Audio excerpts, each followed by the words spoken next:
Hello, human being.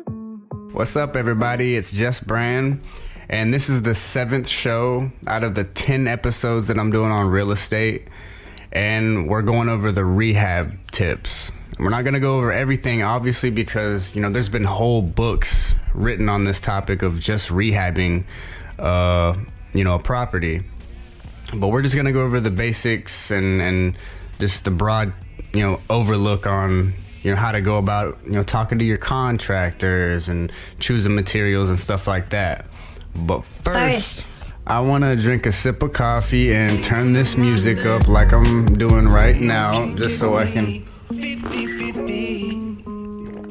promote a little bit. So, yeah, guys, if you don't really prefer me talking about financial crap, which I totally understand because it can get pretty boring sometimes, go check out the other side of my channel, which is the music side, where I'm just talking about what I believe in, like my philosophy behind life, my music. It's just like my poetry put into melodies is the way I like to put it.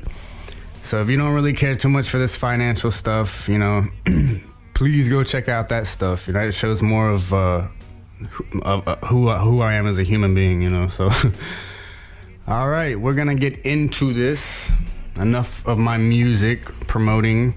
This is show number 7, and we are talking about rehabbing. And when you get into real estate, you're gonna realize that whether you're buying and holding, whether you're flipping, whether you're whatever you're doing, you're gonna have to know a little something about rehab and the rehab costs. So even if you're wholesaling, you're not even actually investing your money into, buying property. You're looking for deals for other investors, which is what I go over in a later show, which is show number 9 is talking about wholesaling and, tricks and tips on how to go about it if you were to do that. But even if you are that, you're still gonna need to know about rehabbing. So rehabbing is when you're pretty much fixing up a property, whether it's cosmetic stuff or, big things like roofs. Say it's a really nice house, but it needs a roof. So the person is trying to get rid of it for a really good deal to an investor who's just gonna put that roof on and then flip it right after, because the value of the property obviously goes way up, or it just goes to the retail price.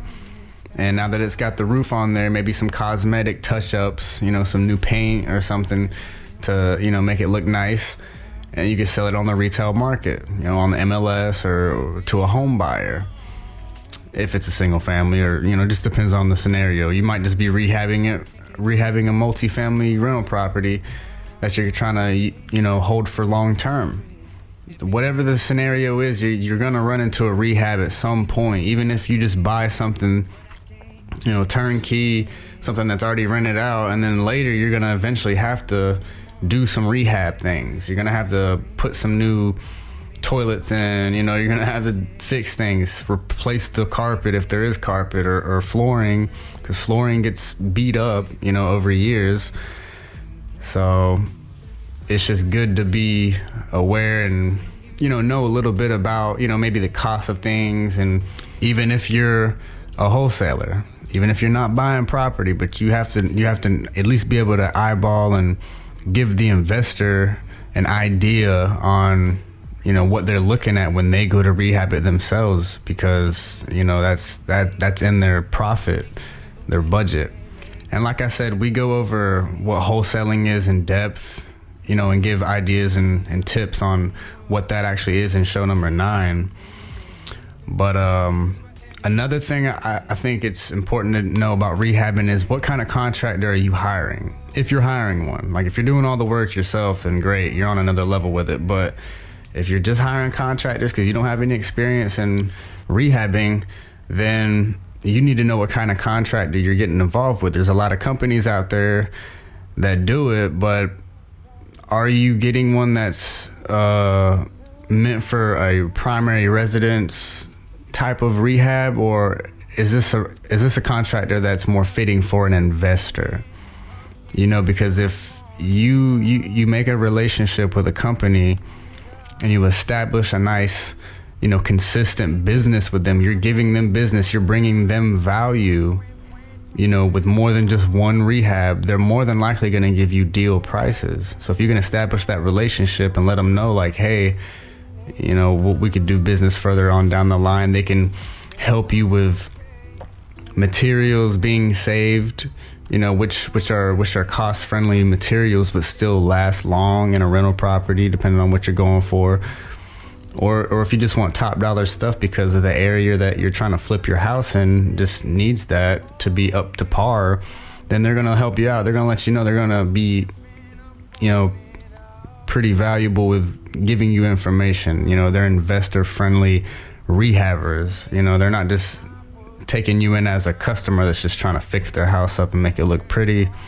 They're going to try to give you deals because they know you're going to give them consistent work and business. But they also realize that, you're time sensitive.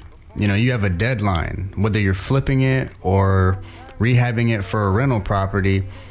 You have money that's digging into your bottom line because it's a business. You could be using private money or hard money to where you have a short-term, loan to where you need to get this thing done quick. You need to get, once it's rehabbed, you also have to put it on the MLS and, sell it. So you want the rehab to be as smooth as possible, and they're aware of that. They know you have, things, within your business that need to be quick. So that's why when you go with a contractor that's more investor friendly rather than just going to a primary residence contractor, things will be a lot different. Not only with that, but just even with the price of materials and stuff like that, you'll get bulk deals. So another thing I want to talk about is adding value, which is what you do during your rehab. If you're an investor in real estate, that's your main thing. With your rehab, you want to up the value as much as possible while still trying to keep things within a budget for your after profit. A big thing you could do to add value is adding a bedroom. So say you have a 3-bedroom, making it into a 4-bedroom, that could add a lot of value. Or a 2 into a 3 adds actually a really good amount of value because typically a single family house, you want 3 bedrooms, especially the population amount today.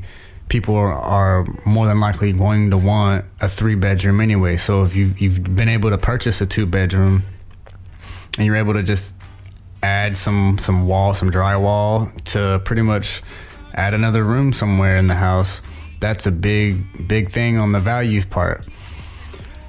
Now, knowing where to put the bulk of your money is another good skill to have.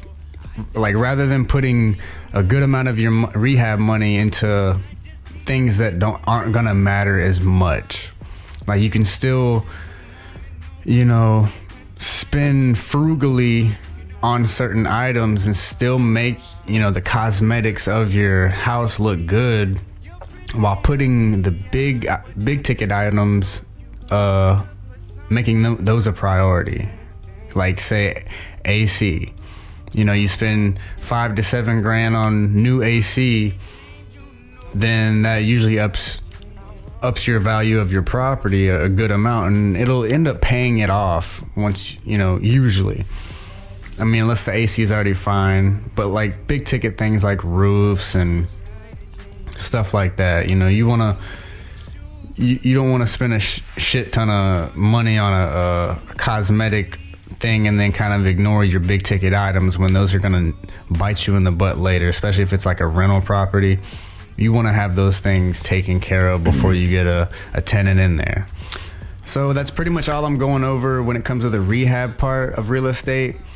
Like I mentioned, guys, check out some books. There's literally entire books dedicated to the topic of rehabbing, just like there is with the renting part, the refinance part. All the different things you need to know in real estate. Like, go check out some books, educate yourself.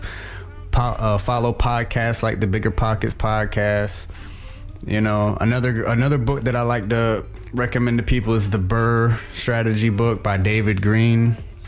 It's just been one of my favorites. I always keep it just to like go randomly look and learn again, because you don't always take in everything. But yeah, please stay with me, like and subscribe to my channel. And like I said, I don't just do financial stuff. I also do other things. My music, I just do random little videos sometimes. And stay up, stay being human, keep existing, people. It's not all about money. It's all about enjoying these moments, the now. We're the luckiest humans currently in the world right now. 100 years from now, when our turn is over, those people will be having their turn. But right now we're having our turn. Let's enjoy it. Let's embrace everything. Let's value all the things that need to be valued. So I'm not trying to be the next Warren Buffett. I'm just trying to be good, and financially free, with enough rental properties to keep me afloat, to where I can actually go spend time with my family and enjoy these moments while they're here. We only get less than 40,000 days to survive and live and prowl around this world, this big rock, in the middle of nowhere.